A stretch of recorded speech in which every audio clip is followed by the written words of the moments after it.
Google search, what Oh boy, I can't wait for X to single-handedly revive my dead games. Play this for an hour so I can play in a lobby full of snipers. 77 November.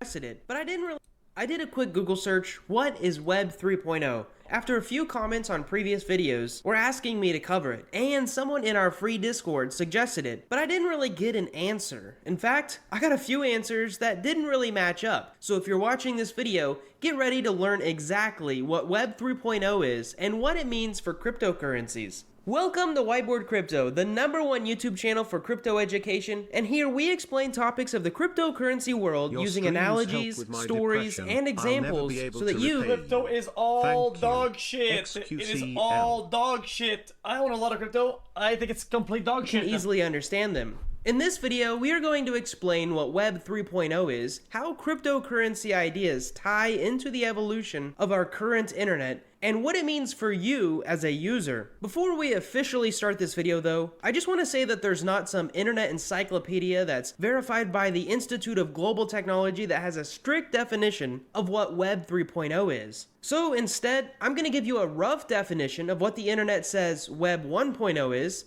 what a lot of people are saying Web 2.0 is, and then I'll explain this new phenomenon that a lot of people are calling Web 3.0.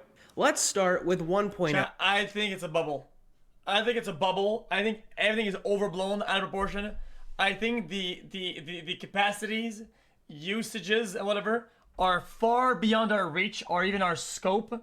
That most, if not all of it, has no usage for us now, or will take a lot of time to transition there, and people are being really weird about it. An initial overview of what the internet was. Between the years of 1991 and 2004, the internet was mostly a bunch of static pages, meaning that whenever you loaded them, they just showed some stuff and that was it. Some called it read-only. There wasn't any logging in or interacting with posts or viewing analytics. Most of the early internet wasn't even profitable by ads. It was mostly just like one big Wikipedia, all hyperlinked together. Now, of course, with time, we slowly made improvements, and things like Flash and JavaScript added many new different features. However, during this time, the users of the internet, and that's all I give a shit about, man. You're getting involved, man? Get the fuck out. Nobody asked. Were consumers. They went to the internet to consume information. Next, we have Web 2.0, from around 2004 until now. During this time, the web evolved a lot, but one of the biggest changes was the interactivity of the internet. This meant that not only did we get information from pages, but the web pages started getting information from us.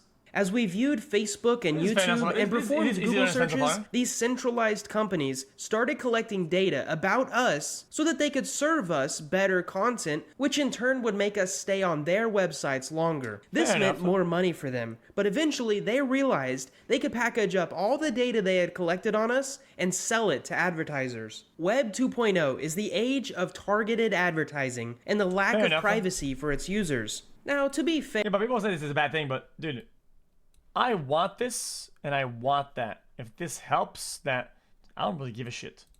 If you can give me something that I want, or something that I want more, and something else that I don't, then why do I care? We willingly gave up this privacy too for cool apps like Facebook and Twitter.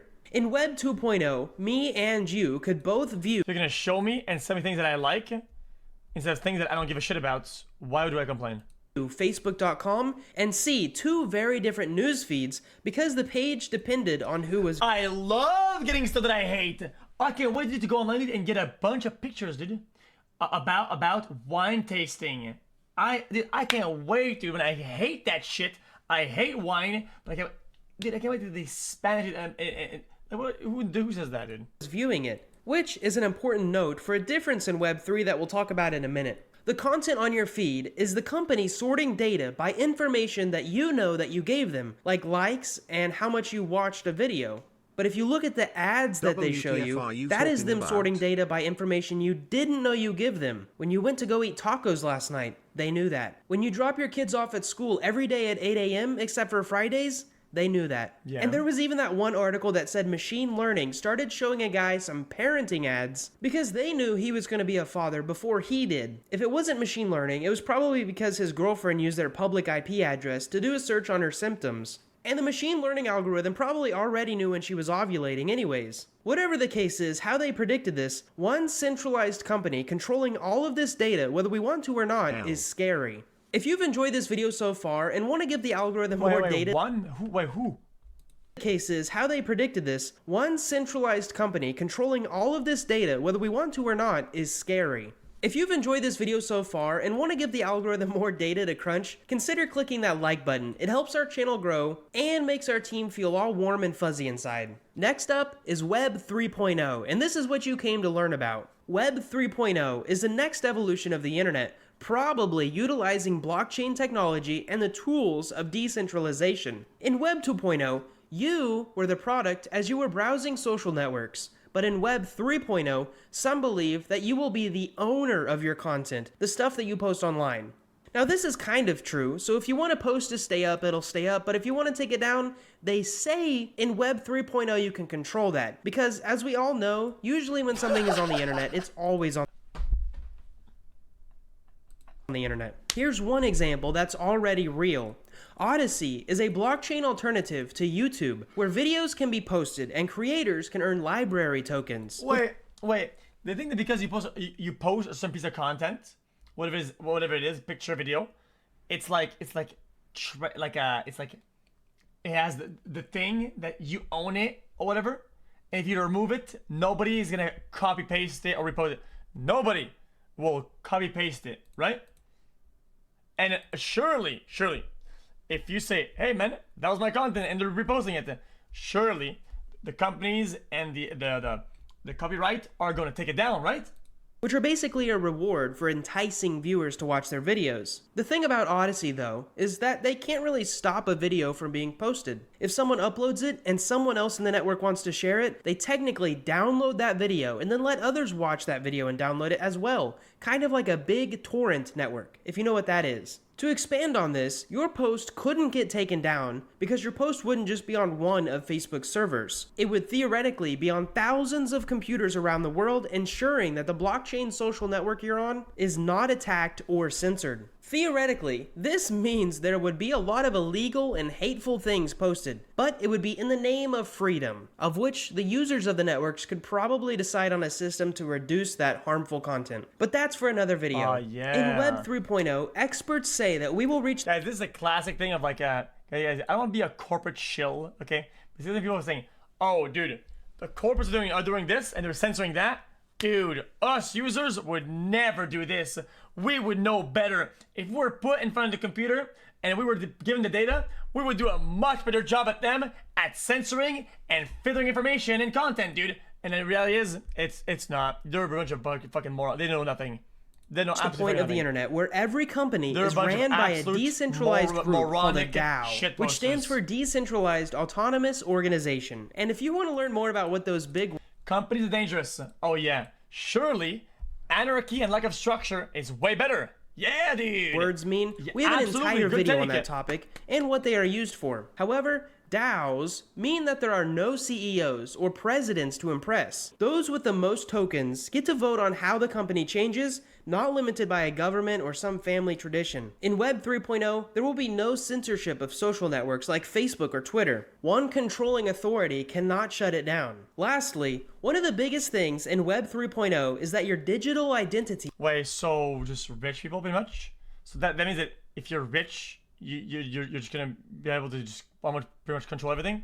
Lastly, one of the biggest things in Web 3.0 is that your digital identity is not 100% connected to your real-world identity. This means I can view pages, download things, make purchases, and any other... Sorry, I like that, but to a certain degree, that's much more direct and empirical. Other activity on the internet without being traced to the real me. Now, there are many ways we can anonymize ourselves online, but bingo, I think that might be a future video idea. So hit the subscribe button if you're not already subscribed. Wrapping it up, these may be long-term ideas of those who think about Web 3.0. What Web 3.0 really means for us is that in the next decade, you might be able to buy Amazon gift cards using MetaMask and pay with Ethereum. Or that you could anonymously leave a like on one of your friends' posts. What is new content? What is this new trash that everybody talks about? Which is play to earn. What is that? Why don't you just play to play the video game? What is this play to earn bullshit? What even is that? Using one of your hidden wallets. It's not going to be a bunch of life-changing stuff all at once. It'll likely be a series of ideas that grow together until centralized companies like Facebook and Google are disassembled by legislature, while decentralized, unregulated DAOs grow to replace them. I also want to talk a bit about the Web 3.0 Foundation. Now, there is a company called the Web 3 Foundation that supports projects for increasing decentralization on the internet. Their three big projects are the blockchain Polkadot, Polkadot's test chain, and the Web3 Summit, which isn't a good overview of what Web 3.0 actually is. But they also offer some grants, which a lot of them have to do with supporting and using the Polkadot blockchain. So it seems to me the Polkadot team used the Web3 name as a brand to push Guys, I feel like this still didn't explain shit. their own agenda. I watched but that's not what this channel is about. To give you an understanding of what I mean by this, why do we need to make it 3.0? Like it's a big gap, like something changes. Be like the company Facebook buying a foundation for Web 2.0 and saying they are the ones who initiated it. Facebook is a company, while Web 2.0 is an idea. The same way that Polkadot is a blockchain and Web 3.0 is an idea. One doesn't own the other. I actually also watched another very interesting video called Why Web 3.0 is a Scam, where Trader University talks about how Solana is also taking advantage of the novelty of Web 3.0. I just want you guys to understand that Web 3.0 is a big concept that is a bunch of little ideas. Not one idea ran by a foundation to get you hyped up for the next step of the internet, or to buy their token. As we end this video, if you want to support the education of Web 3.0, consider subscribing to this channel and checking out our free decentralized finance video. xQcL. My brother, I tried. I did a quick NFTs explained. No thanks. Okay. Guys, I'm not showing his video. He's trying his best, but I just think let me open up Twitter on Web 3.0. Oh shit, there is just giant horse cocks all over my screen and no one is allowed to remove it or take it down. What an amazing system.